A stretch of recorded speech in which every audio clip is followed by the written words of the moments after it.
Hey, what is going on, guys? It's Carbon here, and today there was a huge patch for Black Ops 3 multiplayer. It's like 9.2 gigabytes long, and they've done so many changes to the game, so I thought I would share some of these changes with you guys, some of the important ones.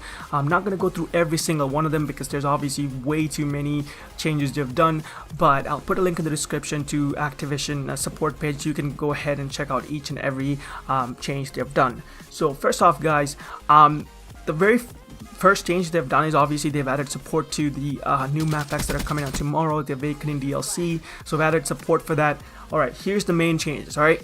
So the first off, address an issue allowing players to infinitely vote for the previous map. So obviously, if you guys remember, we could basically, if you had Combine, it would just, everybody would vote for Combine, right? We would keep getting Combine map over and over again, so people were getting a little bit frustrated of that. Now they've actually removed that, so you can't vote for the previous map. So previous map won't be in there right after you finish that map, so which is a good thing, I think.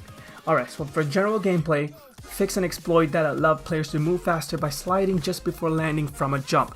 Now they're talking about G-Slide here. Now G-Slide has been patched, which kind of sucks in my opinion. I mean, I was about to get good at it. I was about to be pretty consistent at it, but they've removed it, which I think, it's a good thing, because it wasn't meant to be in the game in the first place. So I guess they really didn't want it to be, because pro players would use it all the time, and they really like the rules were changed for like search and destroy. Like people could get to the bomb like in seconds, right? So they really wanted to patch this, so they've been removed. But I also saw a video about how you can still do it, like you have to swap your weapons while you do the old combo. But like it's patched, but people say you can still do it.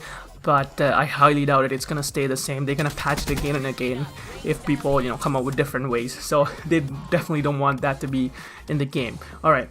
So the next one we have here is address an issue that affected crypto key earn rate consistent across game modes. All right, so I guess so the earn rate is now consistent across all game modes for crypto keys, which is, I don't know, it's okay, I guess. All right, the next one we have here is fix an exploit where players were being voted crypto keys when not participating in matches. So they're talking about crypto key farmers.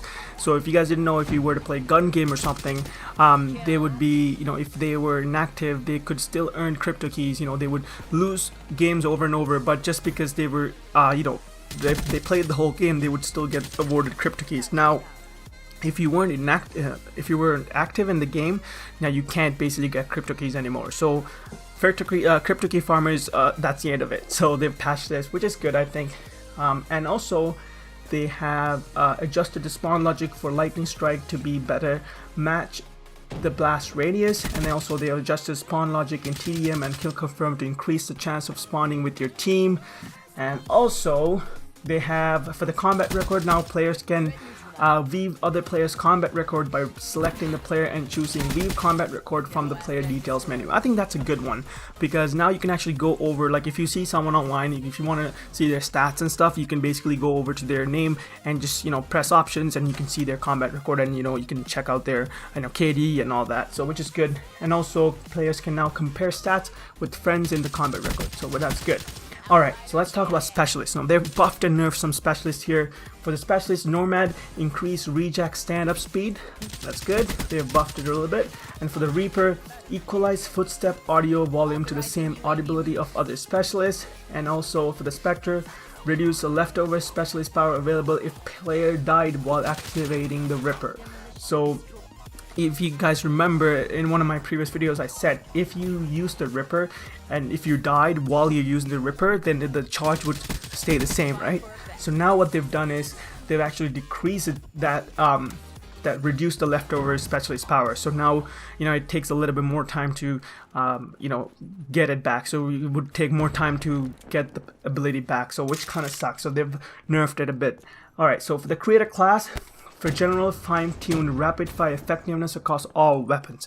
So if you guys didn't know, the rapid fire attachment was okay, but it didn't really do much. Like it was just there, it just made it a little bit of a difference. But now they have increased the effectiveness of across all weapons. So I'm glad to see that. I want to see what it's all about. We're gonna do some testing right after this. And also for submachine guns, reduce sprint out speed, and for the VMP, fixed issue where player would occasionally not show on the radar when firing. So if you guys didn't know, if you equip VMP as a secondary, you would actually not show up on the radar no matter what gun you use, no matter like even if you didn't have a suppressor on, if you had a VMP as your secondary, you pretty much won't show up on the radar. So they've been fixed that, they've patched that, which is good. And for the assault rifles, increase for the assault rifles XR2, increase ADS aim stability and also increase recoil control. And for the ICR, increase ADS aim stability, and also for the Shiva, they've increased ADS aim stability. Alright, and for the shotguns, Argus, increase lethal damage range, and for the KR-262, increase lethal damage range, and also for the light machine guns, all LMGs, increase ADS aim stability, and for the sniper, Locust, increased ADS aim stability. Wow, it really increased ADS aim stability for like almost every weapon here. For special, for brass knuckles, added spark effect to brass knuckle stunt. And for the attachments, FMJ no longer deals increased damage to the robot in safeguard, and also no longer ignores the armor provided to satellite drone carriers in uplink.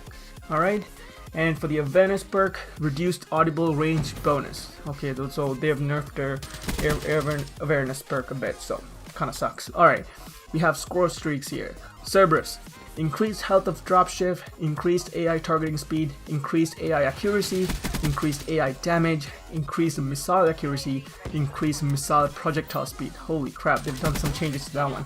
Alright, for the Hellstorm, increased damage radius, increased projectile speed of bomblets, and then increased targeting radius. Alright, and for the Mothership, increased health, which I think Mothership already has quite a bit of health, but I saw a video where you can basically shot it down in 2 seconds if you use your Reaper, Reaper's the machine, I don't know, man, the machine gun. If you actually shoot it with that, I just forgot the name of it, and then if you actually shoot it with that at the Mothership, it actually goes down pretty fast. So I guess they wanted to increase the health for that. And then Rap's deploy ship has also increased health. Rolling Thunder, fixed issue where Rolling Thunder drone pushed through geo, inflicting damage on players inside buildings. So now if you're inside buildings, you can't really get killed with the Rolling Thunder. So the Talon addressed issue where the Hellstone vision set would show in Talon's final kill cam.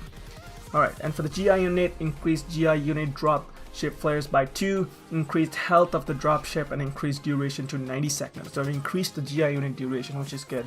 And also Hater, corrected issue where the Hater no longer displayed enemies after the owner died. So they've fixed that too. Alright, and also they've done some changes to the maps, which I'm not going to really talk about. They're like, just glitches and stuff like that. And for the game modes, now for free for all, a loss will no longer be recorded when joining a free for all game in progress. And as for the hardpoint, added an issue where boundary wouldn't appear if a friendly player controlled a point. And also for safeguard, adjusted win timing in safeguard. And also search and destroy, addressed an issue where inactive players were not being removed from games in S&D. Alright, and they've done a whole lot of changes to uplink, and also that's pretty much it, guys. I mean, there's so many other things that they've changed, like for the medals and challenges, and then also lobby invites, and for the Codcaster, and for the custom games. They've done some quite a bit of change, man. Holy crap. They've done theater. There's like theater. They fixed an issue where attempting to weave a merged clip in highlight reel would kick the player back to the theater menu. So they've really made sure that all the problems have been fixed here, so which is good. So let me know in the comments what you guys think about all these changes, because tomorrow the new map packs coming out, and I'm really excited to play those. So yeah, thank you so much for watching, guys. Hope you guys learned something new. Let me know in the comments what you guys think, like I said, and thank you for watching, guys. I will catch you guys in my next video. Peace out, guys.